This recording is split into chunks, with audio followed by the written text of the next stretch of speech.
Okay guys, here we go. It seems like forever and we never quite finished this because I wanted to give laparotomies, DA surgeries, etc. the time they deserve.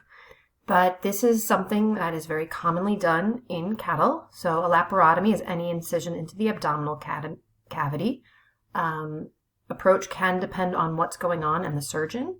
But in general, when you have a LDA or a left displaced abdomasum or an RDA, right displaced abdomasum or volvulus, you will most likely do a right flank approach. You seldom do a left. You can do a ventral with just the LDA. That's when you end up flipping the cow on their back. But I'd say most people prefer to do it a right flank approach. That way the rumen is out of the way. A C-section is done on the left flank, though, because of the placement of the calf and the uterus. And rumen procedures are often then also done on the left because that's where the rumen is. So a displaced abomasum, we've already discussed how, a little bit about these occurring in our disease lecture. But what you would do is you have to clip the flank, pretty large area, scrub it. You may have to do a really rough, dirty scrub depending on how dirty the cow is. Sometimes I just grab betadine and a great big old scrub brush to clean them off. And then you want to do a regular surgical scrub around your incision area, then your iodine soak. You'll do some kind of local anesthetic like we discussed, either a line block, inverted L, or the subvertebral block to numb the whole flank area. Ideally, you should be as clean as possible. I always wore surgical gloves as well as a sterile palpation sleeve on my left arm. Definitely in a hospital setting, we did draping and gowns. Some people do that out on the farm. It is a surgery, and obviously the cleaner you can keep things, the less likely you are to cause infection afterwards. So you make an incision into the flank, depending on how good you are. It's the size of the incision. My old boss was able to make a very small incision. He also had a very long arm and could reach well. I was shorter. You need to make a slightly longer incision. You can evaluate the organs. It's pretty cool. The kidneys are usually hanging right there in front of you. You can palpate the rumen, and then you have to reach over the rumen to get the LDA. The RDA will be right here, pretty much in front of you. And if it is a RDA, you have to be very careful because that abomasum might be right under your incision area. So you want to make sure that when you're cutting, if it's an RDA, that you go very gingerly because you don't accidentally want to cut into the abomasum while you're opening up the skin and muscle. Now afterwards, you need to do a pexy of some kind. It's very similar to what we do in dogs that you're worried about dilation and volvuluses. Some dogs, they pexy them when they spay them, others after GDVs. So most commonly, I would do an abomasum pexy. You actually try to get a little bit of the abomasum right where it meets the pylorus, and you pexy it to the body wall. Some people do an omentum pexy, where they pexy it just omentum. That tends not to be as stable, but sometimes you have a really tough time pulling the abomasum up far enough to do a good pexy, though it is preferred. And then you have to close. You do a closure of the linea, and usually a layer of linea and muscle, a second layer of muscle, and then your skin layer with your final skin layer, which usually is done with removable suture. So at some point, usually the farmer just cuts the suture out at the end. So here is a nice visual of how an LDA happens. You can see the abomasum down there. It's usually kind of right ventral. And then as she turns, something happens, whatever the metabolic shift is, and the abomasum fills with gas, and it will come over here and fill up and float up onto the left side. That is why you can get that left ping, depending on how big it is. Sometimes it will take up, it'll be this large, it'll be the entire side. Sometimes you just get a small ping. It all depends on the size and location. Okay, and sometimes it will be big enough that if the, why did it stop? That you will be able to even see distension on the left side of the cow. And so because of the size of that, you should get a ping in this whole area. So here is a quick video showing how, sorry, I hit the wrong button there. Anyway, here's a quick video showing how you would deflate an LDA. They said your approach would be similar. If it was an RDA, it would be right here instead. So it makes the deflation a little bit easier.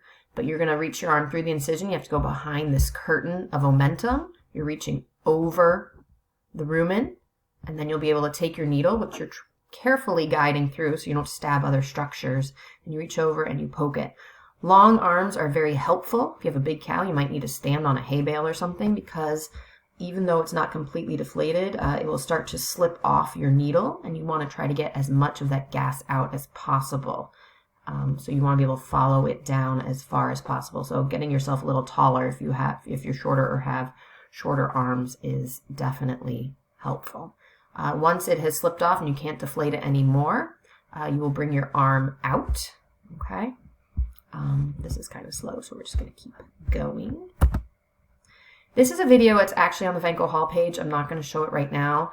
It shows the surgery, but it's a little bit terrifying because, as you can see, he basically strips down to nothing. These surgeries do get very hot when you're in all the plastic, but I always had my plastic coveralls on as well as sleeves. So a lot of terrifyingness in terms of the cleanliness of this procedure, but it is kind of interesting to watch. So you can watch that. It's on the Vanco Hall page under the bovine stuff. And I'll just talk again real quick at the very end of the DA surgery. The other thing you will do is you'll reach in through the incision down to that right side where the abomasum should now be located. And you will pull it up, literally. You will start to reach down and you can pull up the pylorus. Usually you end up grabbing the omentum and do it that way, and it follows down and it'll give you a bit of pylorus. It looks like a pig's ear or a sow's ear, so you're looking for what's called the sow's ear.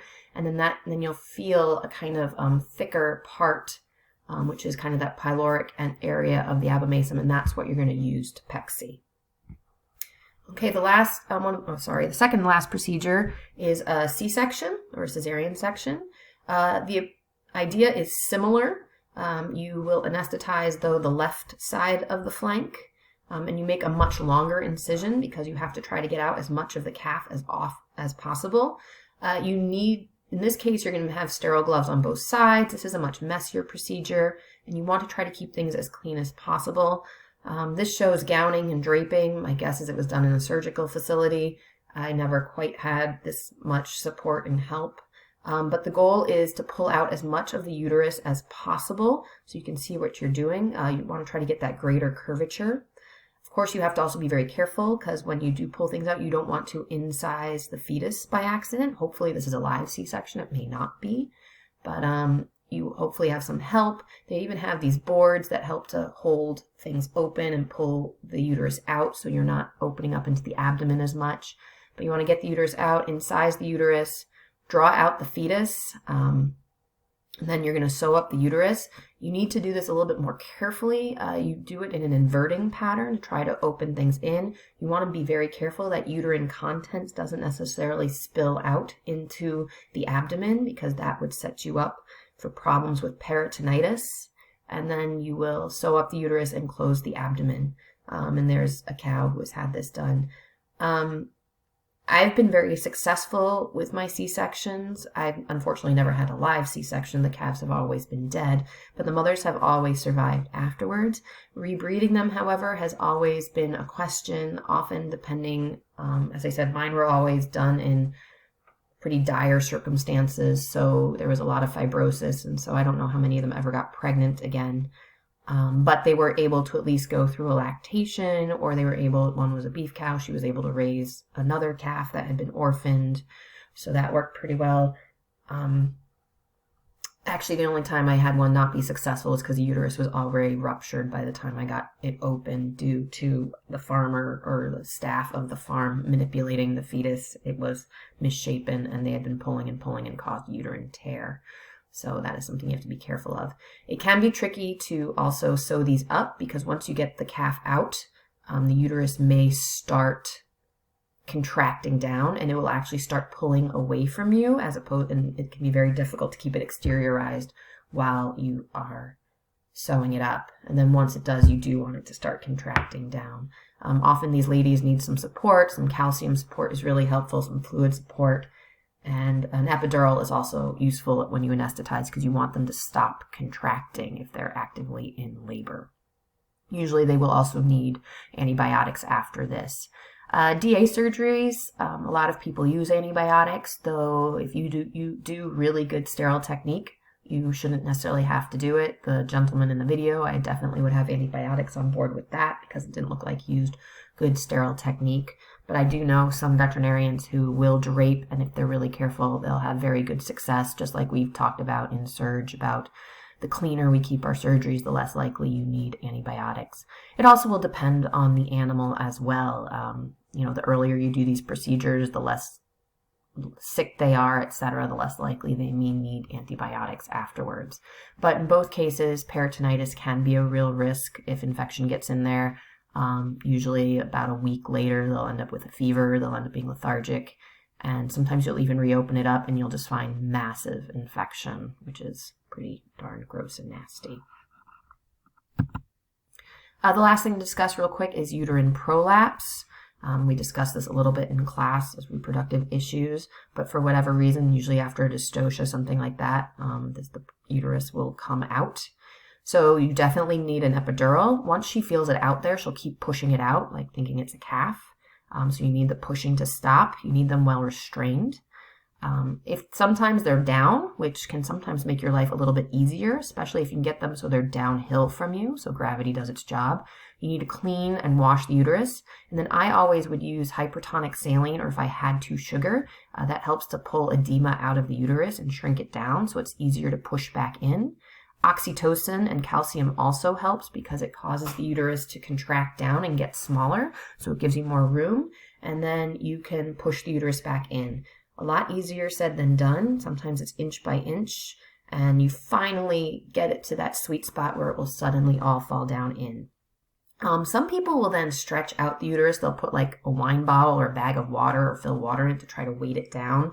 I never did that in practice. Usually if I got it all the way down in there, ideally it would stay in there, especially if I had a good epidural.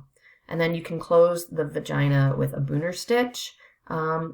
This can help. You obviously leave a hole big enough that they can urinate out of, though I had cows, if they reprolapse bad enough, they'll just blow the stitch out, which isn't really ideal. I think I also told you that in this case, when I had a repeated epidural, I actually did an epidural with alcohol, which was kind of terrifying to me, but it's kind of a latch-ditch effort, and that will keep things numb for 2 weeks. Again, infection is a big deal. You want to try to keep things as clean as possible. Definitely antibiotics because that uterus potentially got dirty. I would often pack the uterus with like iodine or oxytocin boluses.